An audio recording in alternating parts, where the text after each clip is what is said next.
Welcome to TIFF, live from the red carpet, presented by Hudson's Bay. We're at Roy Thompson Hall. I'm Alicia Malone from Turner Classic Movies, and I'm joined once again by the delightful Anthony Oliveira. Thank you. Hi, thanks, Alicia. It's day 4 of the festival, and we're here for the world premiere of The Goldfinch, starring Nicole Kidman, Ansel Elgort, Sarah Paulson, Jeffrey Wright, Finn Wolfhard, Luke Wilson, Ashley Cummings, and directed by John Crowley and cinematography by Roger Deakins. Huge night here. It's going to get loud. It's going to get very, very loud. You won't hear, this is the last you'll hear of us, probably. Absolutely. But before we get too much into the film, let's acknowledge where tonight's events are taking place. That's right. We're on the treaty territory of the Mississauga of the Credit First Nation and the territory of the Anishinaabe, the Haudenosaunee, and the Huron-Wendat. And we are so proud and grateful to have the opportunity to support the Inuit, First Nations and Métis communities by showing the works of Indigenous filmmakers here at TIFF, not only at the festival, but year-round at the TIFF Bell Lightbox. That's right. For instance, The Body Remembers When the World Broke Open, titled by Billy Ray Belcourt, is screening on Tuesday, September 10th at 4:15 p.m. The film begins when a woman decides to comfort a stranger she finds crying on the street and leads to a revealing and powerful conversation between two Indigenous women from two very different circumstances. We hope you can join us to see this remarkable film here on the big screen. That's really exciting. We are live right now on TIFF's Facebook, Twitter and YouTube channels, and if you comment below, you could win a special prize. That's correct. If you do comment, you could win 2 premium vouchers to any film at the festival that's still available. All you have to do to win is tell us in the comments which project tonight's star, Nicole Kidman, starred in opposite TIFF Tribute Award winner Meryl Streep. I know the answer to that, and we have another award winner coming up right now. He finally won the Oscar, This is and he's such an also honor. winning the Variety Artisan Award. Roger Deakins. Hi, how are you? Alicia. Good. Hi. So nice to meet you. Hi there, nice to meet you. I'm Anthony. Such a pleasure to meet you, Roger. There's some sort of mistake. But see, you've got fans. People are cheering for you. God, yeah. See, they love you. So you've said before that cinematographer is the best job on set. Why do you believe that? Well, I'm the closest person to the actors when I'm operating the camera, and I don't have the responsibility that director has, I guess. I don't know, really. I just love it.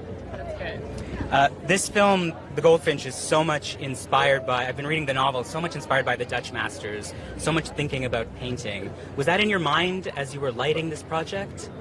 Yeah, not really, because I think the painting, for the first thing, is the painting of the Goldfinch is actually slightly different than most of you would look at Rembrandt. If he was a student of Rembrandt, it's a very different kind of departure for that kind of painting. But the painting to me was always a symbol of Theo's mother. It's not actually, I mean, in a way it could have been anything, but it's the little bird trapped in the painting, trapped in the canvas, and it's just somehow represents Theo's connection to his mother. That's how I read it. So I didn't think visually you needed to do so much with that. But when you're working on an adaptation from a book, do you look to the book for inspiration as to how the film will appear visually?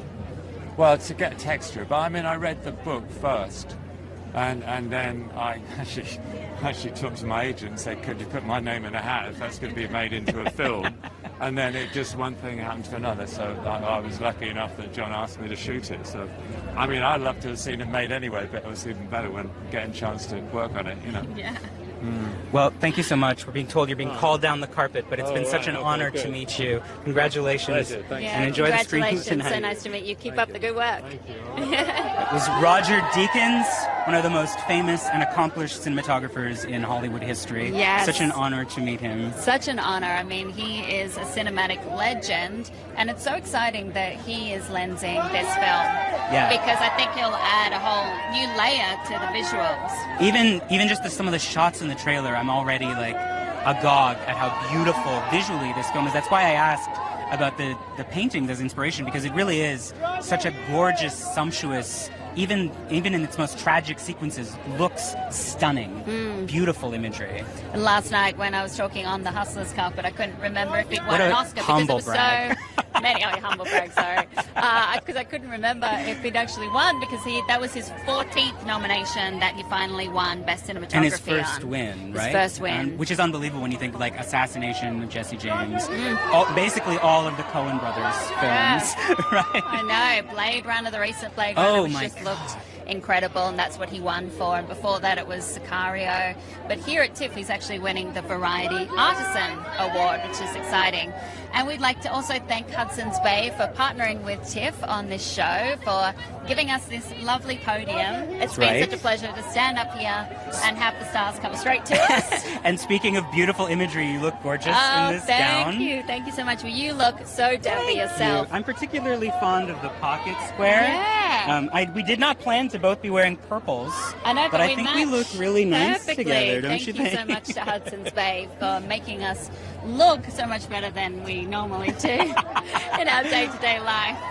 I definitely didn't look this nice yesterday watching you do the Hustler and Beautiful Day in the Neighborhood looks, because I was at home on the couch in my pajamas watching the live stream, which you can still catch, by the way. Just click over one after this is done and you can catch who was on the card with you. Constance Wu. Yeah, Constance Wu, Jennifer Lopez, Lily Reinhardt. Oh my God, such beautiful it was gowns. it was an exciting night, and the whole crowd was really pumped. Couldn't hear anything when J-Lo arrived. And then before that, we had the lovely Tom Hanks. That's right. For A Beautiful Day in the Neighborhood, which was such a treat. But right now, we are at the Goldfinch world premiere here at Roy Thompson Hall. TIFF live from the red carpet. It is presented by very Hudson's loud. Bay. Yeah. The Goldfinch, if we have a minute before a car arrives, The Goldfinch is an adaptation of the Pulitzer Prize-winning novel by Donna Tartt. It gets described as Dickensian, which is usually just code for long, but I've been reading it, and it really is Dickensian in the classic sense. Like, it is just like sprawling. You get to know so many characters across the arcs of their lives. There's like a crime drama element to it, and like the prose is just so magnificent, so detailed and specific. Donna Tartt, obviously Pulitzer Prize winner. Like, you don't need me to praise her. I know, and this book has so many fans who absolutely adore it. So that's got to be some pressure when you're adapting almost 800 pages into a feature-length movie. Including, some of its fans include its stars. Sarah Paulson in particular campaigned quite aggressively for the role she's playing in the film. Xandra, which is Luke Wilson's wife in the film. Reluctant stepmom to Ansel Elgort and Oak Fegley's character. They play a dual role, the younger and older character in the film. Yeah, so basically the plot follows this young boy, Theo, played the younger version as Oak Fegley, when he's in a museum and something tragic happens. Yes, there's a terrorist attack in the Met. During which he loses, this is all in the trailer, I'm not spoiling anything, I promise. During which he loses his mother, but also during which a very famous painting by Fabricius, the Goldfinch, goes missing. And the film is about the sort of mystery of who has the painting, what has become of the painting, but is also, the painting becomes sort of an icon of grief in the film as Theo tries to process the loss he's experienced of his mother and the sort of rootlessness that results. Yes. Which is paralleled by a young woman named Pippa, who is also in the museum at the time, who also loses someone important to her. And we'll be meeting some of the cast of both those characters tonight.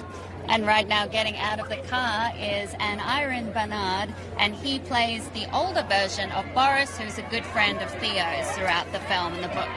Yeah, Boris is is it Ukrainian, I believe the character Yeah, is? Ukrainian. Yes. Ukrainian, sort of, again, like Dickensian, almost like an artful dodgery kind of character.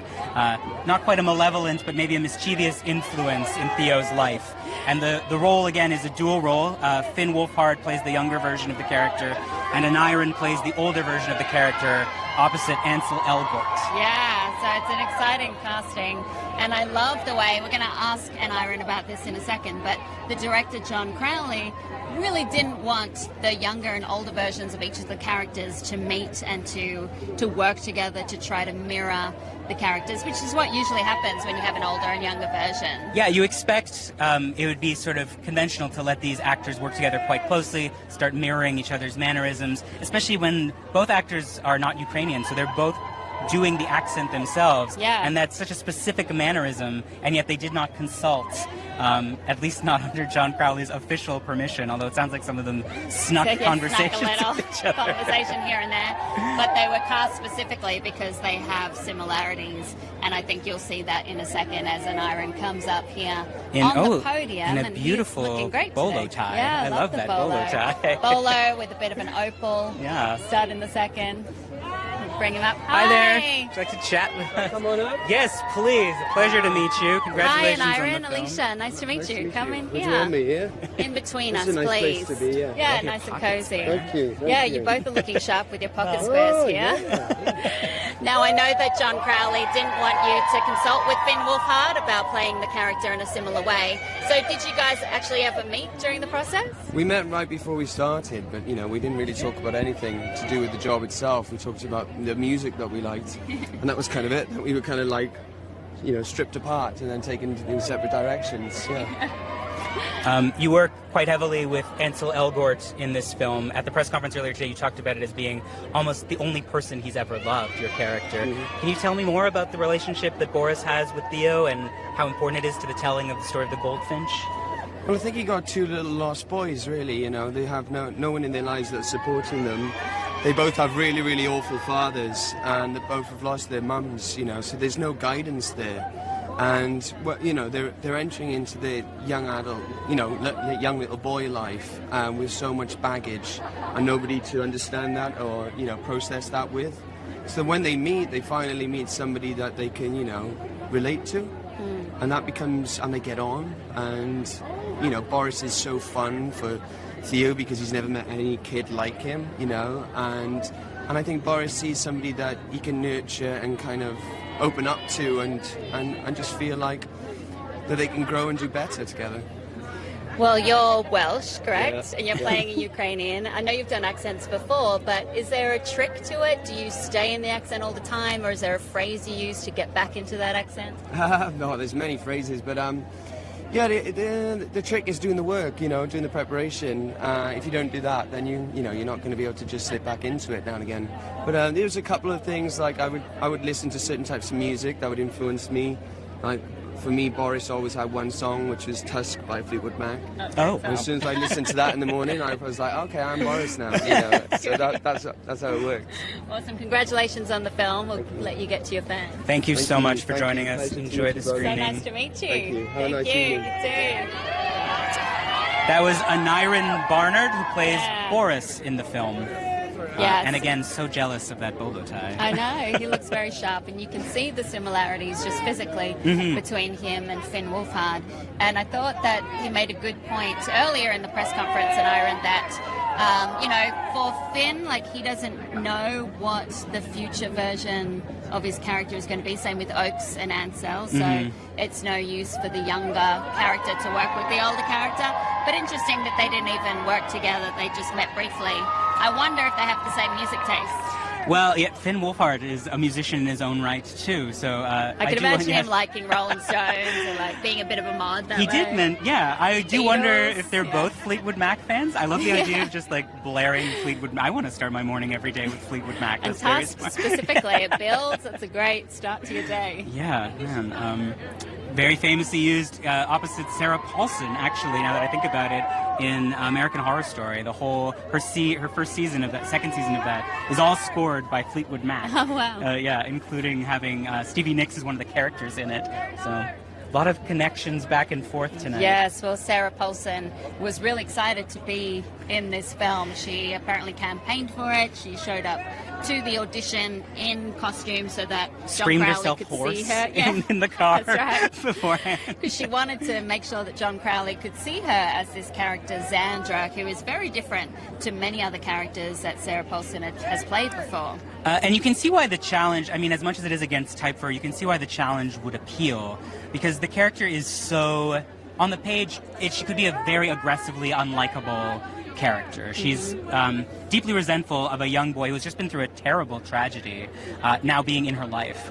So it's like, again, like you can imagine that being almost cartoonishly evil, and yet she has so much work to do to recover some kind of sympathy for this character and something to love about this character. And it's very hard not to love Sarah Paulson in anything. Yes, and very hard not to love Luke Wilson in anything. And Luke Wilson plays her husband, I believe. Yes. The father of Theo, played by Oakes Fegley, and then Ansel Elgort later. And the thing is with Luke is that he's playing a character who it has lost his way. I mean, he sounded like he was a terrible dad when he was younger, this character, and trying to find his way back into Theo's life. Yeah, again, a character on the page that could be very easy to dislike intensely, because one of the tragedies, again, this is all in the trailer, you don't have to worry. One of the tragedies is that when Theo loses his mother, there really is no one to pick up the pieces of his life, because his father had left so much earlier. And Luke Wilson, they eventually have to re-meet under different circumstances, but Luke Wilson has in some ways moved on in his life and now has a child that he has no idea what to do with. One of the other people who has to take care of the young Theo when he becomes functionally orphaned is Nicole Kidman's character. Yes. Appropriate scream after Nicole Kidman there. It feels like it should always happen anytime you say Yeah. Nicole Kidman's name. She's incredible. I mean, she was here at TIFF with 2 films last year, with Boy Erased and Destroyer. And then she pulls out Big Little Lies Season 2, which was incredible, especially to see her against Meryl Streep, who's also going to be here at TIFF, winning a TIFF Tribute Actor Award. That's right. But Nicole now, once again, playing a completely different character, and she said that that's something that she particularly searches for, is a new challenge, something You've she hasn't done interviewed her before. a few times? Lots of times. I mean, fellow Australian, you know, I've Old interviewed her friends. lots of times over the years. I don't know if she'll remember me. I'm We'll one see. of We'll many, see. many journalists who have spoken to her. But she is so kind, so graceful, Mm-hmm. and very focused with her work. And it would be interesting to see why she was drawn to this. The character is like a crisp Upper East Side doyenne. Like, she runs the Upper East Side is sort of the sense we get. Donna Tartt's description of her is that she walks into the room as though she were a fashion magazine spread. I can imagine Nicole pulling that one off. Yeah, it's like a part that's written for her, really. But she has to find a way, like, again, the coldness of that character. She must now relate to this small child who's in the depths of grief, and in the process sort of defrosts herself. Yeah, well, some of these people have been here at Roy Thompson Hall ever since this morning, so should we go down and say hello to some people? There are over some here? great looks and signs in the Yes, crowd. let's Yeah, go we should check them definitely out. check some of Come these on out. down. Hi. How Hello, are can we you? talk? So why do you love Sarah Paulson? Because she is the supreme. Yes. How long have you been here today waiting for her? I came about 10:30 in the morning. Yeah. And what will you do if she comes up to you? You're gonna get a selfie? You're gonna get something signed? Maybe if she wants to sign my sign, or I'll get a picture or something, or even just to see her, I'll be so happy. Yeah, she's incredible. I love Sarah Paulson. So you're a big fan of American Horror Story? Yes, I am. Which is your favorite? I guess season 3 must be your favorite. Yeah, clearly. What is there to love about her performance? Because I do want to ask her about the difference in that character and this character. What do you love about her on American Horror Story? Just the grace, like she acts like she's been here for so long, and she's just so good at every role that she's given. Amazing. Well, I hope she gets to sign your sign. Yeah, I hope you get a selfie and sign. Who are you guys looking forward to seeing? Ansel and Finn Wolfhard. Yes. I think Finn's got a lot of fans over here. Yeah, so Kidman as well, for sure. Of course, honestly, everybody. Do you guys love Stranger Things? Yes. Oh, you can see some artwork up here. Of Some Ansel Elgort, a very artwork. different character than the one he's playing tonight. Yeah, that's incredible. You drew that yourself? Yeah, she drew that herself. So hopefully he can reach over and sign it for you. How are you feeling? Excited? Everyone's very excited to be here at the Goldfinch I mean, premiere. who wouldn't, right? Like, know. Nicole Kidman, Jeffrey Wright, we haven't really even Yes, talked Jeffrey about, who's like Wright. a personal hero of mine. Like, He is? oh my God, I am obsessed. Jeffrey Wright in Angels in America as Belize has like always been one of my favorite characters, and to meet the person who originated that role. He plays an antique dealer in this film, again, who has to sort of learn to navigate through Theo's grief. And that's what it sounds like. This whole movie and the book is a real meditation on grief and a young boy going through a lot of grief. If you're just joining us now, this is TIFF live from the red carpet presented by Hudson's Bay. We are at Roy Thompson Hall and excitement is building because we're at the Goldfinch premiere. Deafening. I've never seen so many people surrounding Roy Thompson Hall. It's like, I don't know, 50 deep in all directions, including back there. I know. Well, when you think about it, this cast really spans so many different generations because you have the Finn Wolfhard fans from Stranger Things. You've got Ansel Elgort fans from films like Baby Driver, Nicole Kidman fans, Sarah Paulson fans, Jeffrey Wright fans. Donna Tartt fans. Donna Tartt fans. Pulitzer Prize winner. This is her third novel. It's the first one that's ever been adapted. Her films have sort of been purchased and been so difficult to adapt that it's been difficult to even get someone on board. But having John Crowley now try to tackle something this dense and like beautiful is such an interesting challenge. We already met Roger Deakins. I mean, if you can get Roger Deakins on a project, exactly, the film is going to be stunning no matter what. Exactly, and you know, John Crowley is a great choice for a director because he's already adapted a book before, Brooklyn, which was so beautiful a couple of years ago, starring Saoirse Ronan. And this is a tricky adaptation, though, of course. He didn't write it, but the fact that it's almost 800 pages long and he has to fit it into a feature film. And from what I understand, instead of following the linear story of the book, here the movie is non-linear, meaning that it jumps back and forth in time. I think just to condense the story and tell more. Yeah, and more story. Sort of let you telescope between the older Theo and the younger Theo. It's a very smart decision. Crowley's very good about this. I mean, Brooklyn, everyone said Brooklyn was unadaptable as a novel, and yet he did it, and did it well, and did it to great acclaim, right? And now he's tackling a similar project. And this idea of, like, moving backwards and forward between Oak Fegley in the immediate aftermath of the tragedy and Ansel Elgort as the older Theo, who's sort of been made brittle and has become stuck in the grief of that tragedy, is a very smart decision. Yeah, and speaking of Ansel Elgort, here we go. I believe he's just the shown crowd. Up. The crowd can tell that it's like a physical sensation when they do that, I know. Isn't it? I like get excited. I get nervous. And he's in the car. I don't believe he's driving. I think he's actually a passenger. He's not the baby driver this time around. But I'm excited. I think to he'd talk do a to few him. more donuts if he were the baby driver. Yeah, exactly. Right? I'm not only talking to him about the Goldfinch, but if we can sneak in a little extra question about West Side Story, I'll be very happy because I love that movie, and you know, it's one of those films that you think we don't need another film, and then you hear Steven Spielberg and you go, okay. Yeah. All right. Ansel Elgort, very musical. Actually, now that I think about it, a lot of musical talent on the carpet tonight. Ansel Elgort is quite a keen musician in and of himself. And while we wait for Ansel, we've got director John Crowley coming up to the platform. Hi, John. Alicia, how you doing? Come in between us. Hi, John. Such a pleasure to meet you. Congratulations. Now, you've got some fans here. Everyone's yelling for you. I think it might be Ansel that they're actually... That's Ansel. Well, can you tell us about adapting this book? Because obviously it's almost 800 pages long. But tell us about the decision to go from linear to non-linear. Well, it just felt like it was the best way of handling the complexity of the novel. Is anyone interested? Please. Yeah. I am.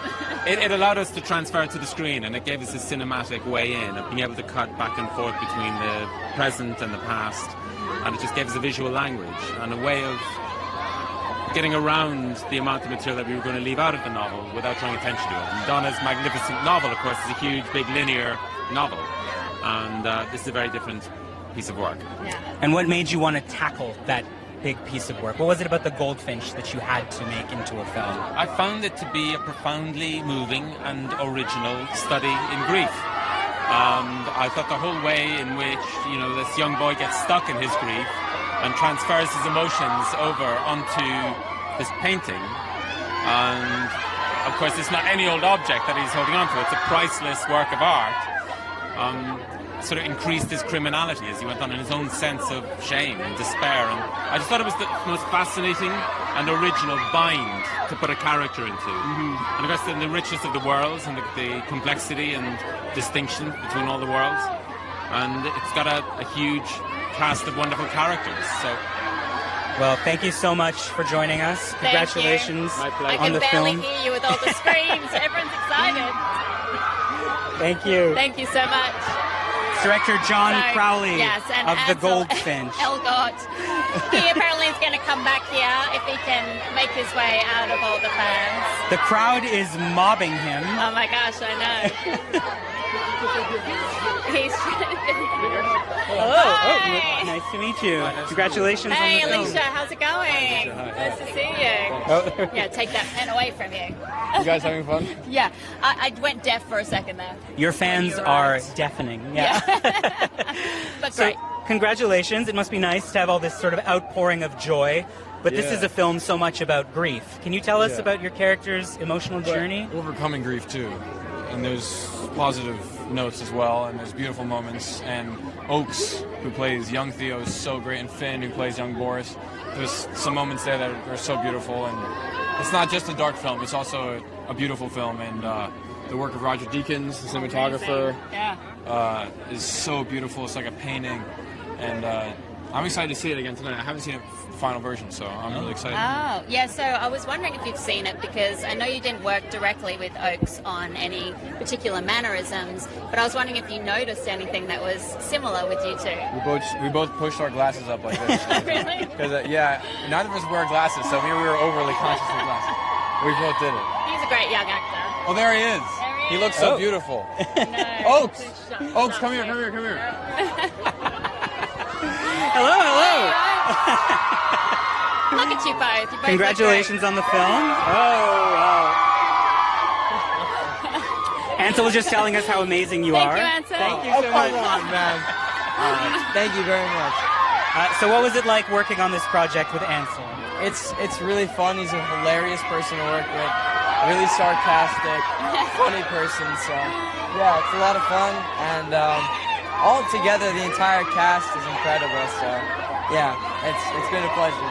Yeah, there's so much excitement tonight for the entire cast. Exactly. So I know you didn't work with Ansel on any direct mannerisms or anything. Did you find that helpful to not have a I think performance to compare to? Yeah, no, I think it was very helpful. I think keeping us separate ended up paying off really well because after all, we're two separate roles, and I think it shows, and it shows the performances in a different light, and I like that a lot. So, yeah. Thank you so much for joining us. Congratulations Thank you on for the being film. pulled up here. I appreciate it. What a It's nice all young happening man. now. I know. Don't you love that little switch that Ansel did? That was so smooth. He was like, and I'll bring Oakes up and off I go. It must be a quite unique experience sharing a role with another actor, Absolutely. especially like one that's about so much of such profound trauma Yeah. as these two have been sharing.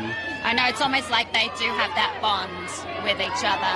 And right now, coming up to the podium, we've got Ashley Cummings, who plays Pippa, the older version of Yes. Pippa. Hi, Hello. Ashley. Lovely to meet you. Congratulations on the film. I'm Anthony. Anthony, nice to meet you. Alicia, nice to meet you. Come in the middle. So you play Pippa in this film. You sort of share the moment of trauma that Theo has in this film. Can you tell us about your character's emotional journey? Sure. Well, when she's a young girl, she's involved in a terrorist attack in which she loses her primary caregiver, and in order to survive, she's kind of had to shut down a deeper part of herself and exist a little more upon the epidermis of life. But she does hold this deep trauma, and she connects with Theo through that, and they have a really deep, unbreakable bond as a result. And I know you weren't supposed to work with the other actress who plays Pippa, but you snuck a little peek. I did. Amy's just such a beautiful young woman that I just wanted to, hang out with her a little bit. But we didn't talk about the film explicitly or our work or anything, but we did get to hang out a little bit. And, we were getting our eyes for contact lenses. We had to get the same eye color and our hair dyed together, so we had a little time together.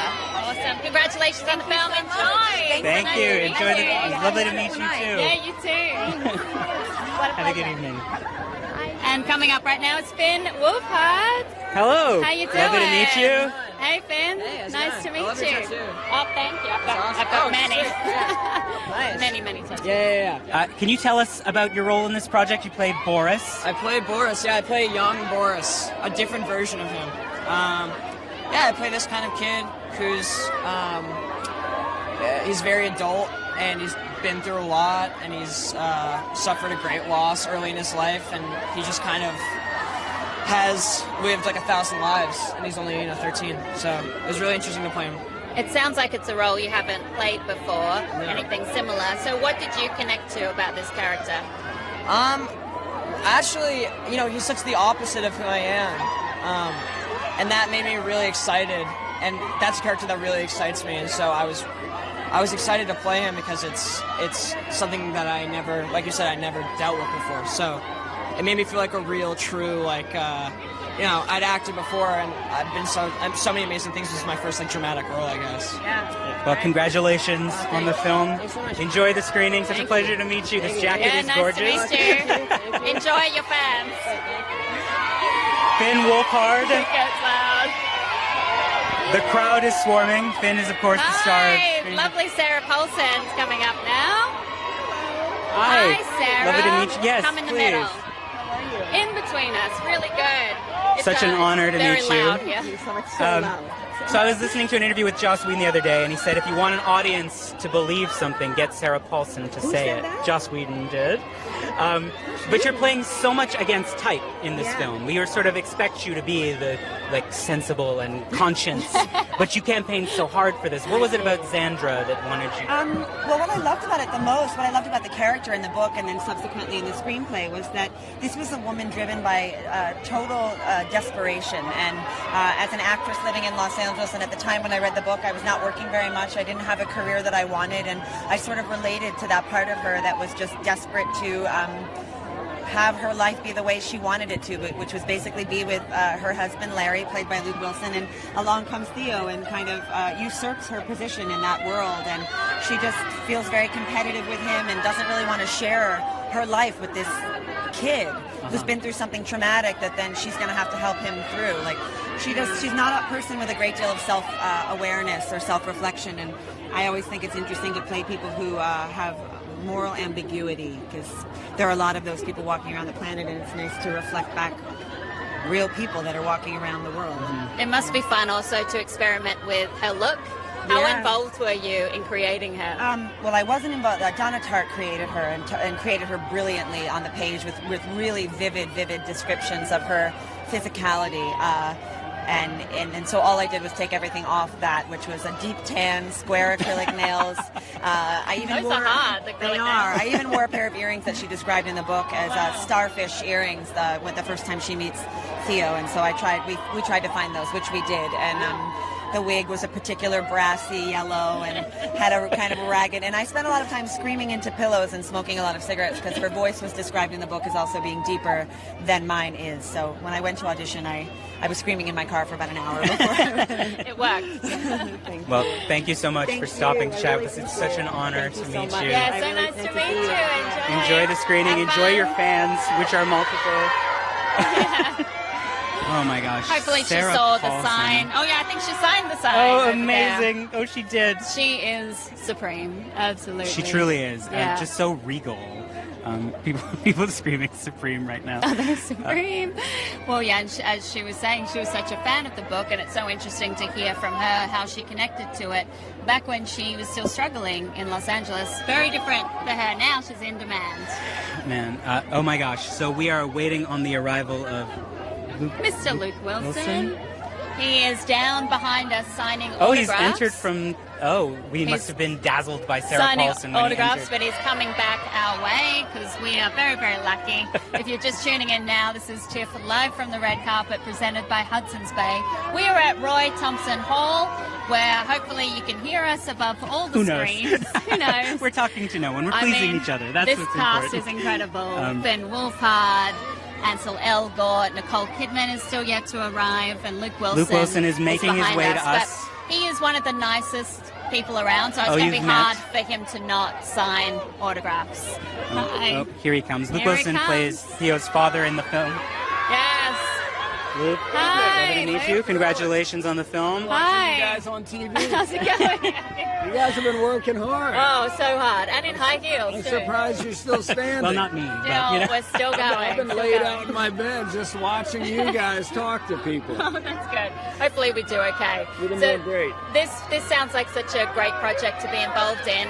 What was at the heart of the story that really you connected with? Well, I mean, I always think it's really exciting and interesting to do a book, and then you have a book that's as esteemed as the Goldfinch, a Pulitzer Prize winner, and that's kind of what drew me to it. And then John Crowley, I'd really loved his work, and yeah, the idea for me to get to play somebody like the character of Larry, this kind of deadbeat father, I found that kind of very appealing, and it's something kind of different than what I feel like I normally do or what I might be known for. And that was another thing I was really appreciative of John Crowley for kind of giving me the chance to do a character that might be a little different. Yeah, good. A lot of your scenes are opposite Sarah Paulson in this film. We watched the press conference between the two of you. You have a very fascinating chemistry with each other. What was it like having so many scenes opposite Sarah? Well, she's great. I mean, I'd been a fan of hers, and I especially was impressed by that portrayal of Marcia Clark. You know, I'd followed that case, and I'd watched, all the kind of television proceedings. So then to see somebody embody someone you're so familiar with in such a spectacular manner was really impressive. And then, yeah, she's a really great actor and one of those people that really goes the distance in terms of how her hair looks, how her voice is going to be, what her earrings were going to be. Yeah.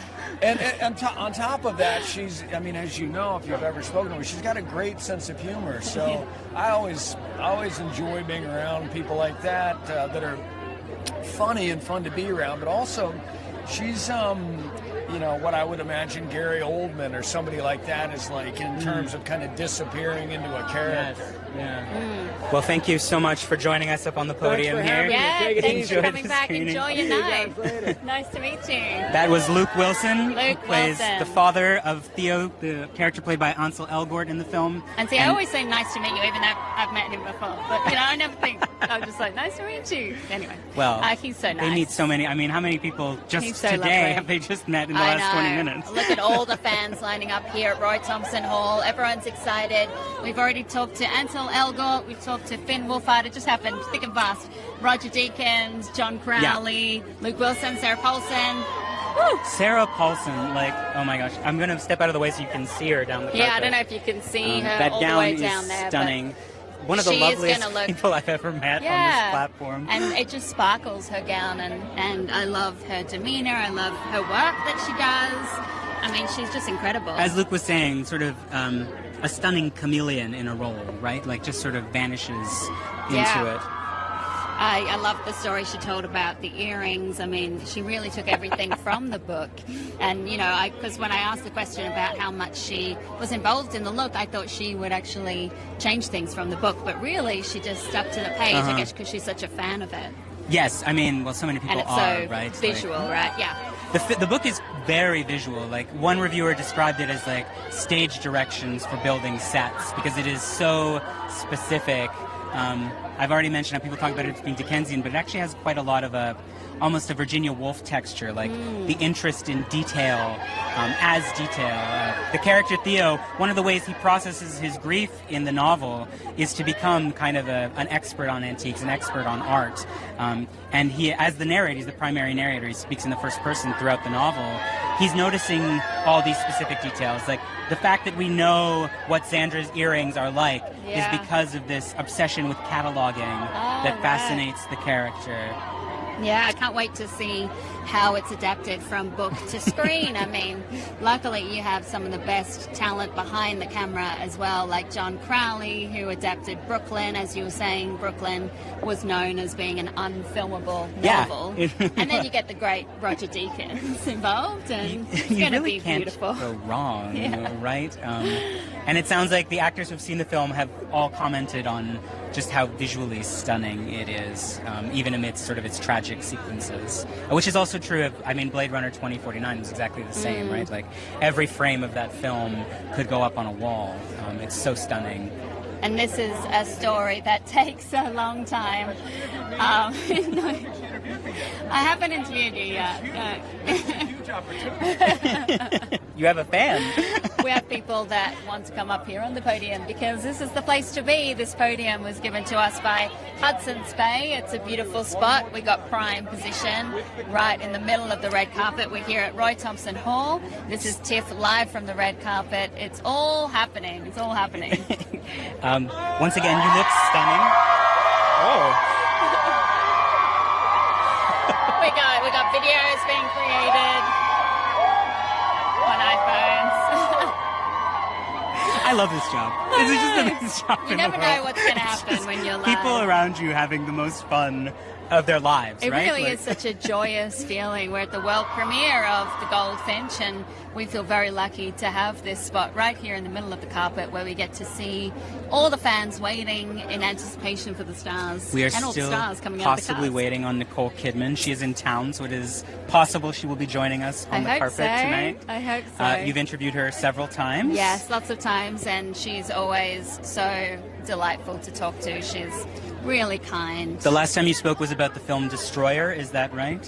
Yeah, last time we spoke, I did a series of Q&As with Nicole Kidman for Destroyer, and she was so nice that afterwards she sent me a bunch of flowers. Oh my God. I mean, who does that? No star does that. She's just so nice, and so I really hope that she comes back and I can say, g'day. G'day, Nicole. A very different role for her tonight Yes. than in Destroyer. Very different. Destroyer is so physically demanding, right? I mean, here it looks like she goes under a physical transformation, but not quite to that extent.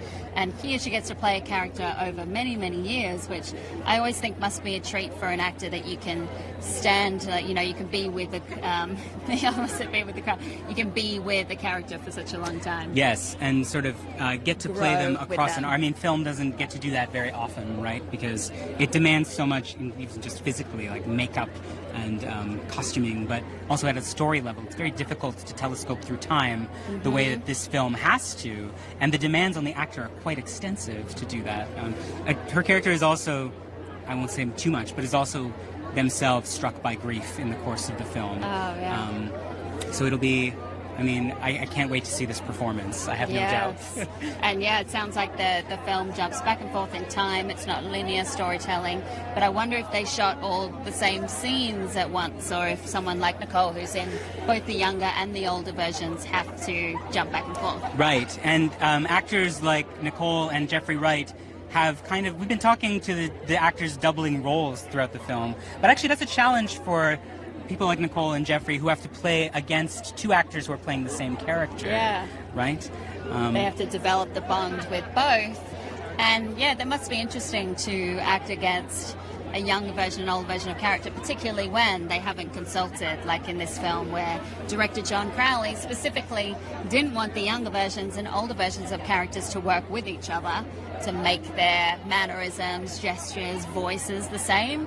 He just said, trust why I've cast you for these roles. It is striking, though, when you stand next to, like, the experience up here is like Finn Wolfhard and then an Iron Barnard, and you look in their faces like, oh yeah, these guys, they can play the same characters very easily. They have right? those, and we saw, Ansel Elgort and Oakes Begley standing next to each other up here on the podium, and I was like, oh yeah. A slight height discrepancy. But Oakes will get there, I'm sure. I know this is going to be a wonderful film. It's one of the biggest films playing here at the Toronto International Film Festival. One of the most anticipated, as you can see, by all this Oh my crowd. gosh. Everyone is waiting for the arrival of Nicole Kidman, Jeffrey Wright, and other cast members. Maybe they'll come. Who knows? Who knows what'll happen? Can we show you some of the crowd? Would that be okay? Can we? Yeah. Can we just? I Just want take a you to look at all the see crowd waiting. How many people are here?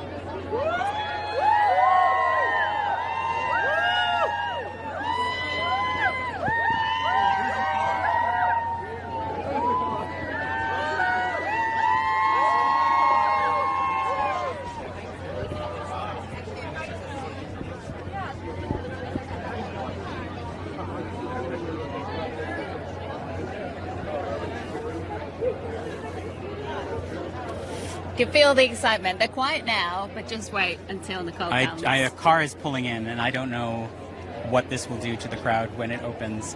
I love the moment when the car pulls in because you see everyone pulling out their phones, getting ready to take the picture in case it's someone that they want. And they go so quiet. The hush. If you are just joining us, we are on the red carpet, day 4 of the festival, for the world premiere of The Goldfinch, directed by John Crowley, cinematography by Roger Deakins, adapted from the Pulitzer Prize-winning novel by Donna Tartt. And this is a really, really popular novel. I know you started to read it. It's been on my list to read for a long time. I'm definitely going to get there. It's a tome. You got to give it some time. It is 800 pages in length. It is a physical object. It's like square footage in my apartment has decreased because of this novel. But once you're in it, it's like taking a warm bath in the prose. Like it really is. As soon as you're in it, you see why it has to be as long as it is. That sounds lovely. I mean, I usually try to read a book a week, but I don't think I could manage 800 pages. 400, sure. 800, a little too much. For 1 week, maybe 2 weeks. You're a better person than I am. I work in the 16th century, so it's like a sonnet is long enough. 14 lines. That's all I got time for. Well, the crowd is still waiting for the arrival of Nicole Kidman. She is apparently close. Nicole Kidman is on her way, and she is close. She's coming here. Everyone's really excited to see her. Of course, she's no stranger to TIFF. Last year, she was here for Destroyer and Boy Erased. She has been working so hard, not only acting, also producing as well, like Big Little Lies. Big Little Lies. Did you watch Big Little Lies? Yes. Oh my gosh. That second season, opposite Meryl Streep. Wow. So much about motherhood too. I mean, in a very different way from her character in this film, but just like some of those scenes are so raw and like almost like animalistic love for a child, right? Like you will do anything for a child. Yes. And to have Meryl Streep coming at you trying to take your kids away must be a quite formidable threat. And Meryl, I mean, she is someone that you always know is going to be good, right? You always think, yeah, she's amazing. But she always surprises me every single time. And she's actually in a film here at TIFF called The Laundromat, which will be great, directed by And Steven the recipient Soderbergh. of the TIFF Tribute Award. Actor Award, alongside Joaquin Phoenix. Wow. Two great actors. Who's here for The Joker. Yes, which just won at the Venice Film Festival. I saw that. I can't wait to see that. Oh, but pulling up right now. Oh my gosh. In the car An entourage of vehicles has arrived. is Nicole We suspect. Kidman. Just wait for the screams. He's quiet.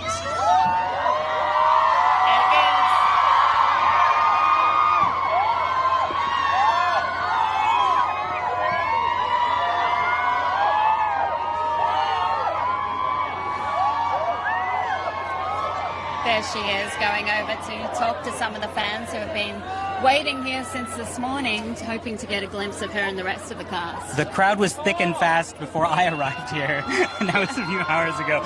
So I can't even imagine you can see people visibly shaking in the crowd as she meets with them. Oh. And who wouldn't? Oh my gosh. Yeah, I mean, she is an That's a legend. incredible actress. She's had such a long career, and something that I really admire about her is how she fights for female directors and how she fights for strong female characters. I mean, I hate that term, strong female character, but you know what I mean, characters that have more complexities to them. And she's done that by producing as well and supporting other women. I still remember I couldn't go to films as a child, like really at all.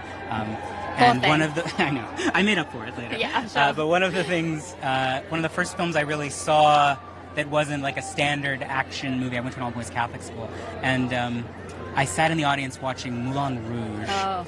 And when I was 14, and I stood up and clapped at the end because I was and I realized like that's what a movie can do, which is not something I really realized before. Yeah. So meeting her tonight is going to be such a treat. She was wonderful as Satine Yes. in Moulin Rouge, Yeah. opposite Ewan McGregor, made by the great Baz Luhrmann, another Aussie. Great Aussie director representing here. Well, I remember Nicole from, growing up in Australia. There was a film called BMX Bandits. She was I in. haven't I seen think it that. might have been her first film, actually.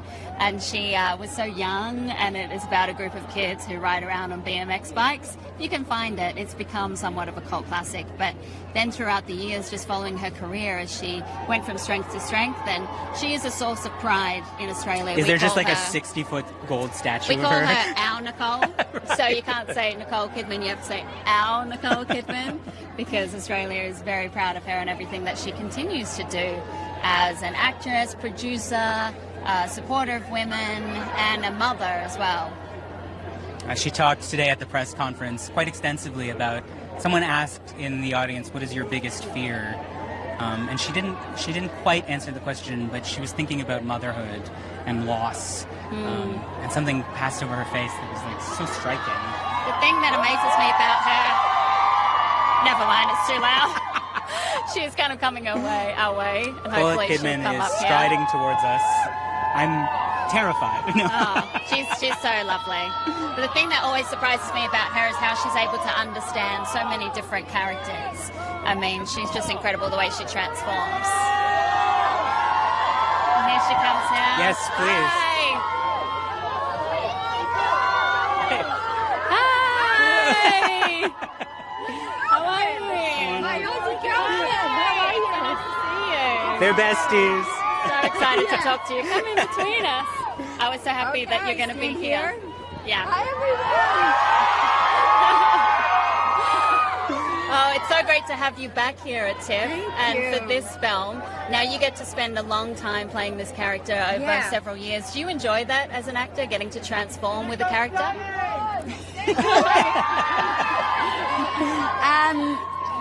What was the question?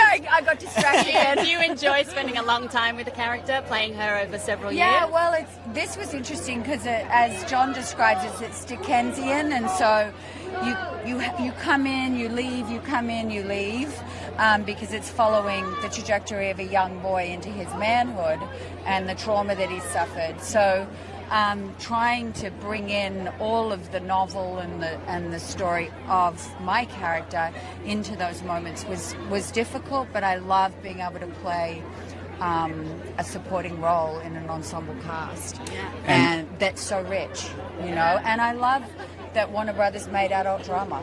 I mean, it's something that is so hard to get made right now, but this is such a beautiful story, and for it to be made is so lovely. And I hope people enjoy it because it's an odyssey.